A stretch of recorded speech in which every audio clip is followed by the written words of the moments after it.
तो फिर man of the match कौन है, देवेंद्र फडणवीस या अमित शाह या कि Ajit Pawar? Man of the match Devendra Fadnavis, man of the series Amit Shah होंगे और इम्पैक्ट प्लेयर अजीत पवार होंगे। बुरे काम का बुरा नतीजा, सुन भाई चाचा क्या भतीजा। हमारे साथ वरुण जी हैं, सीधे पूना से चले आए हैं यहाँ पर, और हम इनसे पूछते हैं कि भाई ये चाचा भतीजा के बीच में क्या चल रहा है। आखिरकार बारामती पहले तो पुणे ज़िले का ही हिस्सा था, बाद में अलग हुआ है। तो ये बारामती के दोनों जो चाचा भतीजे हैं, ये आपस में क्या गुल खिला रहे हैं? आज तो पूरे दिन चाचा भतीजा ही चल रहा था। कौन जीत रहा है, चाचा या भतीजा? ये एक्चुअली भारत का जो इतिहास है 7000 पूर्व महाभारत का, उसने एक चीज़ सबको बताई थी कि पुत्र मोह करने से क्या होता है। तो वही शरद पवार ने किया कि अपनी बेटी को पक्ष की जिम्मेदारी देने का प्रयत्न किया, और उसके चक्कर में अजीत पवार एक पूरा एनसीपी का फैक्शन लेके बीजेपी के पास आ गए। तो आज अजीत पवार ने काफ़ी बड़े बड़े खुलासे किए हैं शरद पवार के बारे में, कि 2014 में पहले एनसीपी का ये चल रहा था बीजेपी के साथ जाने का, बाद में फिर 2017 में एक कोशिश हुई जिसमें फिर अजीत पवार, शरद पवार, प्रफुल्ल पटेल, बाकी एनसीपी के बड़े नेता और बीजेपी के नेताओं के साथ एक ये हुआ था। 19 में फिर ये ऐसा चल रहा था कि बीजेपी के साथ जाएंगे, पर फिर शरद पवार ने एक बार ये कर लिया। तो वो, हालांकि उन्होंने अपनी किताब में वो स्टेटमेंट दिया है कि उन्हें कुछ पता नहीं था इसके बारे में, पर अजीत पवार ने खुलासा किया है कि तब काफ़ी मीटिंग हुई थी, 4-5 बार मिले थे, और उस मीटिंग के बाद ये डिसाइड हुआ था कि एनसीपी इनके साथ जाएंगे। पर और उस मीटिंग में शरद पवार स्वयं उपस्थित थे, एक बिजनेसमैन, बड़े बिजनेसमैन के एक यहाँ बड़े मीटिंग हुई। बिजनेसमैन भी वहाँ पे मौजूद थे। तो उन्हें उनके घर पर मीटिंग हुई थी। हाँ, और ये अंदेशा लग रहा है कि वो शायद गौतम अडानी थे, पर वो अजीत पवार ने नाम तो नहीं लिया। बट एक बिजनेसमैन, शरद पवार खुद, बीजेपी के बड़े नेता, तो दोनों साइड से ये कंफर्म था कि दोनों का युति होगा। बट फिर ये लास्ट मोमेंट शरद पवार ने पीछे खींच लिया पैर, और ये रह वो गई। देवेंद्र फडणवीस ने ये कहा था कि शपथ ग्रहण के 2-3 मिनट पहले जब सब तैयारी थी, तो 2-3 मिनट पहले उन्होंने अपने आप को विड्रॉ कर लिया, तो वे फिर शपथ ग्रहण रोक नहीं पाए वो उनको, क्योंकि अजीत पवार ने उस समय कहा कि वो चाचा जी को मना लेंगे, क्योंकि सारी बात उनसे होकर ही हुआ था। ऐसी कुछ बात है। ये मुझे लगता है शरद पवार ने वैसा उसलिए किया कि एक तो अजीत पवार को थोड़ा सा डाउन प्ले करने के लिए, कि क्योंकि मीडिया में तब से ऐसी इमेज बन गई कि ये पूरा अजीत पवार का किया कराया है, तो उन्होंने पार्टी को तोड़ने की कोशिश की, सब एमएलएस को साथ ले गए बिना पूछे, शरद पवार को बिना पूछे। जबकि सीन पूरा उल्टा था, शरद पवार के कहने पे सब हुआ था, और अजीत पवार एक बस ऑर्डर फॉलो कर रहे थे। तो ये लास्ट मोमेंट पे ये बैकआउट करके शरद पवार ने एक तो अजीत पवार की इमेज खराब कर दी, और दूसरा ये दिखा दिया कि वो मतलब ज़्यादा समझदार है बीजेपी से, तो वो उनकी कोशिश थी। पर अब जैसे गेम उल्टा हुआ है तो वो उनको सही नहीं लग रहा है। अजीत पवार ने अभी जो आज का बयान आया है, तो उससे पता चल रहा है कि शरद पवार को तो एक तो पार्टी के पद से निकाल दिया है, अजीत पवार ने खुद नेशनल प्रेसिडेंट बन गए, और अखिलेश यादव की तरह। और हालांकि अखिलेश ने एक खुद अलग पार्टी ने की थी, उन्होंने वही पार्टी टेक ओवर की। इन्होंने अलग पार्टी करके इलेक्शन कमीशन को, जब वो बाहर पड़े थे उससे 2 दिन पहले ही इलेक्शन कमीशन के पास बता दिया कि ये साइन और ये पार्टी हमारी है। तो अब ये शरद पवार उसमें लेट है कि वो अभी उनको अलग से करना पड़ेगा वो साइन के लिए। पर जो रिपोर्ट्स आ रही है तो 42 एमएलए अजीत पवार के साथ है, और आज स्टेज पे कुछ 30 एमएलएस थे, तो उन्हें 36 का आंकड़ा चाहिए पार्टी सिंबल के लिए। वैसे ये जो बात है ना, ये मेरे गले नहीं उतरती कि वो लीडर ऑफ लेजिस्लेटिव पार्टी थे, उन्होंने समय पर ये कह दिया कि भाई वो प्रधान पार्टी हैं, तो अब 2/3 की संख्या जो शरद पवार फैक्शन है उसको दिखानी है। अगर कोई अलग होके जाएगा तो ये तो अपने आप को, खुद आपको याद हो कि शरद पवार ने जो बिल्कुल जिस समय ये गए थे उस और शपथ ली थी, उस समय शरद पवार का स्टेटमेंट आया था कि भाई वो लीडर ऑफ ऑपोजिशन हैं और वो मीटिंग बुला सकते हैं। तो वो लीडर ऑफ ऑपोजिशन थे, उन्होंने मीटिंग बुलाई।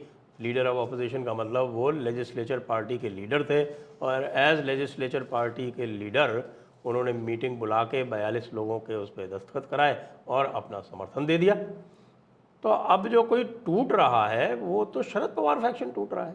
जहाँ तक लेजिस्लेटिव पार्टी का, देखिए ये जो सारा का सारा जो देखा जाता है, जो defection law, anti defection law schedule 10 वाला जो है, वो लेजिस्लेटिव पार्टी पे लागू होता है, वो पार्टी पे लागू नहीं होता। सही। तो अब ये जो इन्होंने इलेक्शन कमीशन को भेजा है, वो चूंकि इलेक्शन कमीशन ने शिवसेना वाले मामले में लेजिस्लेटिव पार्टी को अधिक महत्वपूर्ण माना, तो इसलिए उन्होंने पूरी पार्टी के ऊपर उसके माध्यम से क्लेम डाला दिखता है। और ये इलेक्शन कमीशन ने पिछली बार भी बताया था कि ये जो इंडियन पार्टीज है ये कोई पार्टी स्ट्रक्चर नहीं होता इनमें, ये घर के हिसाब से चलती है। तो it works on the whims and fancies of the person in charge. तो जो अलग कोई पर्सन बाद में इंचार्ज हो जाए पार्टी का तो वो उसके हिसाब से चलेगी। यहाँ पे कोई डेमोक्रेटिक स्ट्रक्चर तो नहीं है कि इसने वोट जीते फिर ये पार्टी का प्रेसिडेंट बना या ये बना। तो ये घूम फिर के फिर से वही बात आ रही है कि अजीत पवार को उतना इम्पोर्टेंस ना देने के कारण ये शरद पवार पे फिर से बैकफायर कर गया है। क्योंकि जो एकनाथ शिंदे के साथ भी हुआ कि वो एमएलएस के सारों के कांटेक्ट में थे, पार्टी स्ट्रक्चर में सबके कांटेक्ट में थे। तो वो जो स्ट्रेंथ दिखानी थी इलेक्शन कमीशन को वो एकनाथ शिंदे के कांटेक्ट की वजह से ईजी हो गई।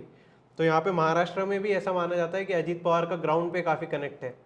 तो जो पार्टी स्ट्रक्चर है, किसको टिकट मिलने हैं, कौन कैसे जीत के आएगा या कैसे फंडिंग खड़ी करनी है, तो ये सब अजीत पवार देखते हैं। तो उसके वजह से वो उनको काफ़ी आसान हुआ ये 42 एमएलएस का साथ में लेना। और जो बचे हुए हैं वो शरद पवार के एक तो काफ़ी क्लोज है और उनका अजीत पवार के साथ इतना कनेक्शन नहीं था या पहले से एक कॉम्पिटिटिव नेचर था, बाकी जयंत पाटिल हो या कुछ और हो। तो इसलिए वो बचे हुए हैं वहाँ पे शरद पवार के पार्टी के साथ। पर बाकी जो युवा नेतृत्व है राष्ट्रवादी का या बाकी भी जो एस्टैब्लिश्ड है तो वो सब अजीत पवार छगन भुजबल भी आ गए। छगन भुजबल है, प्रफुल्ल पटेल जो शरद पवार के राइट हैंड माने जाते थे तो वो भी इनके साथ आ गए। तो मुझे लगता है ये फिर से शिवसेना वाला रिपीट होगा इसमें कि जैसे एकनाथ शिंदे को पार्टी का सिंबल मिला था वैसे ही अजीत पवार को मिलेगा। हालांकि शरद पवार ने कहा है कि सिंबल हमारा ही है और उन्होंने वो जो 9 लोग थे जो जिन्होंने सरकार को ज्वाइन किया था मंत्री पद की शपथ लेके उनको डिस्क्वालीफाई भी कर दिया है। पर वो अब पता नहीं चल रहा कि उनके पास अथॉरिटी ही नहीं है। उनके पास कौन सी अथॉरिटी है? पार्टी, लेजिस्लेटिव पार्टी के लोगों को कैसे डिस्क्वालीफाई करेगी? वो तो लेजिस्लेटिव पार्टी ही करेगी और उसका लीडर कौन है पहले वो तय होगा। और उनका विप भी नहीं चलेगा शरद पवार का क्योंकि वो खुद ही माइनॉरिटी फैक्शन है, तो विप कैसे चलेगा? अब ये एक और भी बात कही थी अजीत पवार ने, वो बहुत ही महत्वपूर्ण मुझे लगी, और वो कह रहे हैं कि साहब कि इन्होंने पहले भी मुझको मुख्यमंत्री नहीं बनने दिया। तो जो पूरा का पूरा लग रहा है कि अब भाई देखिए कि उन्होंने ये भी कहा कि भाई आप 83 साल के हो गए हैं, अब आप विश्राम करिए। आप 83 साल के हो गए हैं, लेकिन उन्होंने ये नहीं कहा कि मैं भी 65 साल का हो गया हूँ। अजीत पवार स्वयं 65 साल के हो गए, तो शरद पवार के बड़े भाई के बेटे हैं। तो वो 65 साल के हो गए और चाचा जो है वो छोड़ ही नहीं रहा है ना, जिसको कहते हैं कि कहावत है अवधी में बोलते हैं कि न मरे न माचा छोड़े। तो वो जो है वो पलंग भी ऑक्यूपाई हुए, मर भी नहीं रहा है और उसको जो है वो बैठने भी नहीं दे रहा है।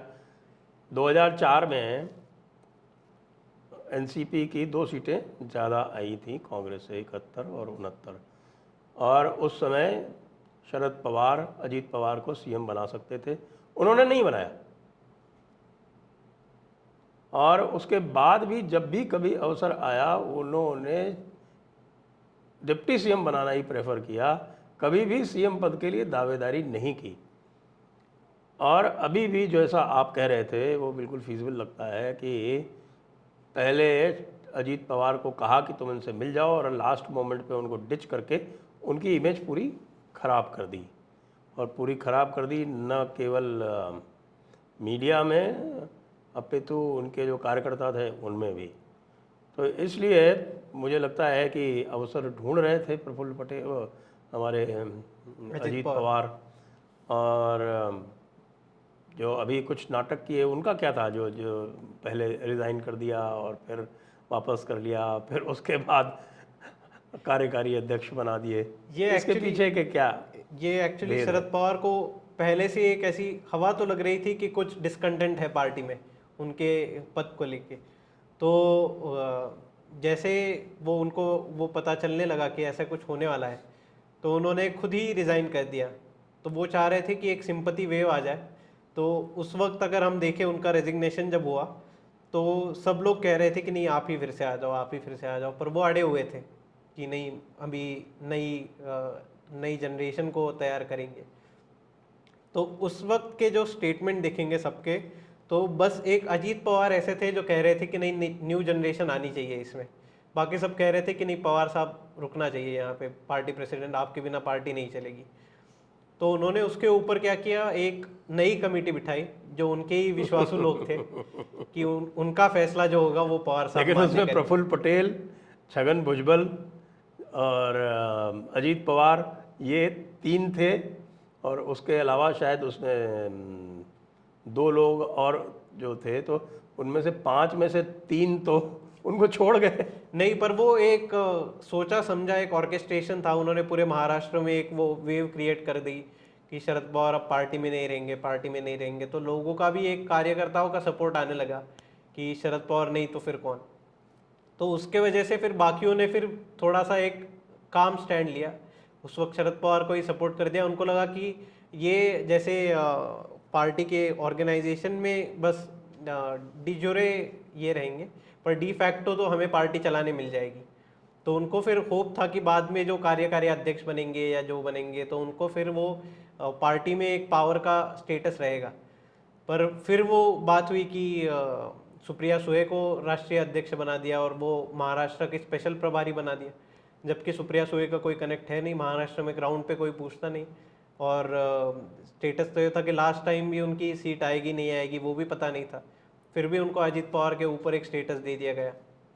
तो उसके वजह से फिर वो एक मतलब बाद में फिर वो प्रयत्न कर ही रहे थे उसके बाद भी अजीत पवार, तो बीच में ही नॉट रीचेबल हो जाते थे। ये मतलब 5-6 सालों से चल रहा है अजीत पवार का कि जब उनको कुछ नाराज़गी हो शरद पवार से, तो या तो रेजिग्नेशन दे देंगे पार्टी का, या एमएलए का रेजिग्नेशन दे देंगे, या फिर नॉट रीचेबल हो जाएंगे। पर इस बार ये था कि किसी को लास्ट मोमेंट तक भनक नहीं लगी। शरद पवार का एक आज स्टेटमेंट था कि उन्होंने छगन भुजबल को फ़ोन किया था जिस दिन शपथ समारोह था। तो उन्होंने फ़ोन किया, पूछा क्या हाल है क्या नहीं, तो उन्होंने बोला कि कुछ पता नहीं, कुछ चल रहा है यहाँ पे। और आधे घंटे में वो गवर्नर हाउस पे थे, राजभवन पे थे, शपथ ले रहे थे। तो उन्होंने कहा कि जिनको मैंने बड़ा किया, ये बीजेपी सरकार ने इनको अंदर डाला था, फिर भी हमने इनको मंत्री बनाया, ये किया, पर ये अब हमारे साथ नहीं है। और अजीत पवार वगैरह सब ये नेता ऐसे है कि वो कह रहे कि सबने मोदी को सपोर्ट करना चाहिए क्योंकि ये करिज्मेटिक लीडर है। तो 1-2 दिन में सबके आइडियोलॉजी चेंज हो गई। ये एक मेजर चेंज हुआ है। और शरद पवार का जो वो पूरा एक ड्रामा था वो कहीं ना कहीं फेल हो गया, क्योंकि उनको लगा था कि वो एक सिंपैथी वेव क्रिएट हो जाएगी तो वो शायद अपने को पार्टी पद से इस्तीफा ना देना पड़े। पर अब अजीत पवार ने खुद ही पार्टी को टेक ओवर कर दिया और शरद पवार को फिर वो मुलायम सिंह जैसी परिस्थिति हो गई कि हटाना पड़ गया, और वो खुद अभी राष्ट्रीय अध्यक्ष बन गए पार्टी के। हाँ, वो राष्ट्रीय अध्यक्ष बन गया, उनको मार्गदर्शक मंडल में डाला जा सकता है। मार्गदर्शक तो वो कह ही रहे हैं। उन्होंने पवार उन्होंने को फोटो भी लगाई है, फोटो भी लगाई है, सबसे बड़ी फोटो लगाई है पवार की। वो कह रहे हैं कि ये पवार की पार्टी है, वो सब उन्हीं का है, वो हमारे गुरु है, वो हमारे विट्ठल है। तो ये शरद पवार ने कहा है कि हम मुझे गुरु कह रहे हैं क्योंकि इनका पार्टी चलेगी ही नहीं मेरे फोटो के बिना, पर ये कोई मेरे साथ नहीं है। पर वो अपने एंड से तो वो सब कह रहे हैं कि ये हमारे ही है, हमारे ही गुरु है और ये इन्हीं की पार्टी है। हाँ, तो एकलव्य की तरह गुरु मान लेंगे उनको, ऐसी क्या बात है। तो आगे क्या होता दिख रहा है? अभी तो दिनेश शिंदे भी असहज हो गए हैं इनके आने से, ऐसा लगता है।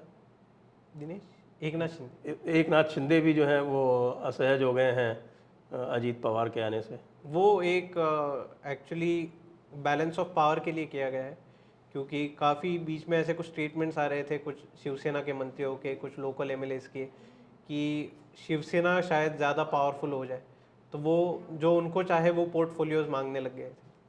तो एक ये कहीं ना कहीं बैलेंस करने की कोशिश की गई है कि शिवसेना भी ज़्यादा ना रहे बार्गेनिंग पोजीशन में और ना अजीत पवार के पास लेवरेज है। तो दोनों के पास अब ऐसा है कि दोनों अपनी खुद की पार्टी छोड़ के आए हैं, तो दोनों के पास बीजेपी के सिवा और कहीं जाने का ऑप्शन नहीं है। तो उनको जो बीजेपी दे वो पोजीशंस लेनी पड़ेंगी और मतलब अब लेवरेज बीजेपी के पास है, driving power, driving seat BJP के पास है। तो एकनाथ शिंदे भले ही थोड़े ऐसे जो वैसे लग तो नहीं रहा है, क्योंकि उनके पास भी कोई ऑप्शन वैसे ज़्यादा ऑप्शन है है नहीं। नहीं, क्योंकि जो उनका मूल उद्देश्य था वो तो उन्होंने पूरा कर लिया, शिवसेना उनकी हो गई। और अजीत पवार को भी उनका प्राइमरी क्राइटेरिया वही था कि उनको पार्टी पावर चाहिए थी, तो वो उन दोनों को मिल गया। तो वो शायद यहाँ पे पोर्टफोलियो सेक्रीफाइस कर दे, क्योंकि पार्टी में तो अब वो ड्राइविंग पोजीशन में आ गए दोनों।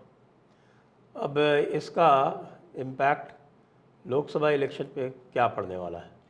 लोकसभा इलेक्शन पे तो अब लग रहा है कि अजीत पवार को शायद पिछली बार जैसे बाला साहब थे तब जैसे शिवसेना का फॉर्मूला होता था कि लोकसभा में बीजेपी को ज़्यादा सीट और यहाँ पे विधानसभा में फिर इक्वल डिस्ट्रीब्यूशन होता था।